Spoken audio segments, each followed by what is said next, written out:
Ruhan puzzle ఏంటంటే ఇక్కడ 3 triangles ఉన్నాయి కదా. ఓకే, ఇందులో నుండి 3 స్టిక్స్ మూవ్ చేసి 3 ట్రయాంగిల్స్ ని 5 ట్రయాంగిల్స్ చేయాలి.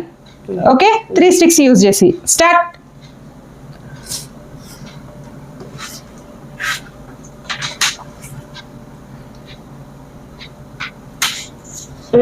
రుహాన్ ట్రయాంగిల్స్ ఎక్కడ రావట్లేదా? ఓకే, రూహి ట్రై చేస్తావు కదా.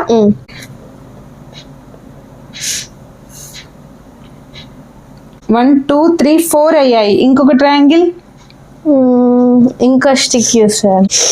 రావట్లేదమ్మా. ఓకే, నేను చేయనా? ఓకే, 3 స్టిక్స్ యూజ్ చేయాలి కదా. Okay, 1 2 3. Okay, 1 2 and 3. Okay, 1 2 3 4 and 5 triangles. Okay, వచ్చిందా? బాగుందా puzzle? Okay, please like share and subscribe.